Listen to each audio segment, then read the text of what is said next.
Au TEP à tous, bien-aimés frères et sœurs.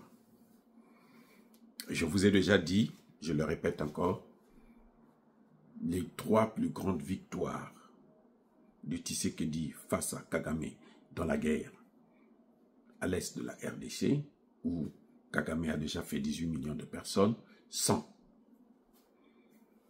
1. Le Congo assume la vice-présidence de l'Assemblée générale des Nations unies, la prochaine session qui se tiendra en septembre prochain. 2. Le Congo est maintenant membre non permanent du Conseil de sécurité de l'ONU. 3. Le Congo a chassé, a fait fuir, j'allais dire, Paul Kagame, le Rwanda, de la CEEAC. Alors, moi je vous ai déjà dit, et je le répète encore, comment on appelle, les succès diplomatiques à l'ONU, c'est une bonne chose. Mais pour moi, ce n'est pas vraiment nécessaire parce que on sait que le Congo votera toujours du côté des Américains. Ça, c'est clair. Il est redevable. Et puis là-bas, c'est toujours des intérêts. Il ne faut pas oublier que les Nations Unies sont complices de l'entrée de Kagame à Goma, à Bukavu. Ils sont là depuis 25 ans pour empêcher ça. Ils n'ont jamais empêché ça. Alors, j'ai entendu des gens dire que à cause de la sortie de Kagame, la fuite de Kagame dans la CEEAC, la Communauté économique des États de l'Afrique centrale, c'était l'œuvre des Américains. Ça, c'est les Congolais qui le disent. Je dis c'est faux. Ce n'est pas les Américains. Ce n'est pas les Américains. Ce sont les Africains. Pourquoi nous, on aime toujours se mettre, c'est-à-dire que tout ce que nous faisons de bon, on met ça toujours sur le dos de quelqu'un d'autre. C'est comme Emmanuel Macron qui vous dit que c'est Poutine qui est en train de manipuler les Africains. Ou bien vous avez Thierry Breton, je crois, qui dit que le stupide, le petit stupide idiot d'Emmanuel Macron a ouvert les yeux des Africains. Mais attendez, si Poutine n'était pas né, si Emmanuel Macron n'était pas là, c'est vrai, Emmanuel Macron, il est très bête, oui, ça c'est clair. Mais lui, il ne nous a pas ouvert les yeux. Parce qu'on leur a dit que nous, on était aveugles. Non. Donc, arrêtons de donner aux Américains un pouvoir qu'ils n'ont pas. Ils ne sont pas des dieux. C'est un État qui fait des guerres, qui a fait des guerres ou qui fait des guerres partout. Il n'y a aucune guerre au monde où les Américains ne sont pas impliqués. Aucune dans le monde où les Américains ne sont pas impliqués. Ils sont toujours impliqués dans une de ces guerres. Vous comprenez? Donc, dire que c'est l'œuvre des Américains pour que Kagame quitte la CEEAC, c'est faux, à mon avis. C'est l'œuvre, d'abord, de la diplomatie congolaise, qu'il ne faut pas sous-estimer. Ils ont fait fort. C'est vrai que la position américaine face à Kagame, elle est un peu différente de celle de Biden. Mais elle n'est pas complètement différente parce que si elle était différente, ce problème serait déjà résolu.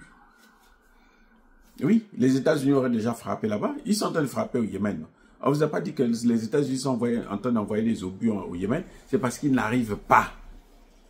Et c'est pour ça qu'ils ont même peur d'attaquer l'Iran, parce qu'ils savent que s'ils attaquent l'Iran, eh ben, l'Iran va riposter.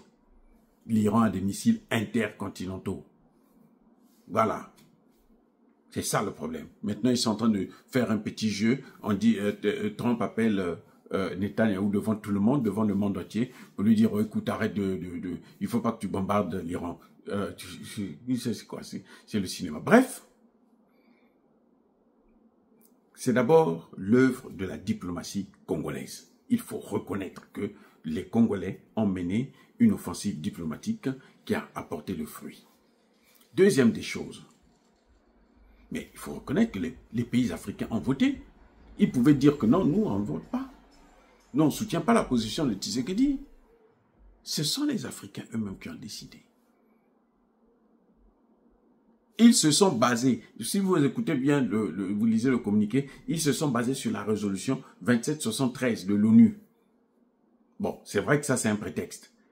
Mais eux-mêmes, ils ont compris que si on n'arrête pas Kagame, eh ben, peut-être que l'un de nous ici sera le prochain. Le Congo-Brazzaville était déjà le prochain. Si le Congo a annulé les accords là, vous croyez que c'est parce qu'il aime Tshisekedi? Non. Ils ont toujours boycotté Tshisekedi. Le dernier en date, c'est que le Congo n'a même pas voté pour la RDC pour qu'il puisse être membre non permanent du Conseil de sécurité de l'ONU. Il y a 4 pays africains qui n'ont pas voté, parmi lesquels le Congo-Brazzaville. Donc, ce n'est pas ça la raison. Ce sont les Africains eux-mêmes qui ont décidé. Ce n'est pas les Américains qui ont fait pression sur ces pays-là. Non. Ce sont les Africains qui ont aujourd'hui compris un peu. Parce que eux, ils comprennent 5 minutes et puis après, ils rentrent encore dans la bêtise. Après, ils vont plonger encore. Mais là, ils ont compris, ils ont pris leur position. Ça n'a rien à voir avec les Américains. Non, ça n'a rien à voir. C'est une affaire des Africains.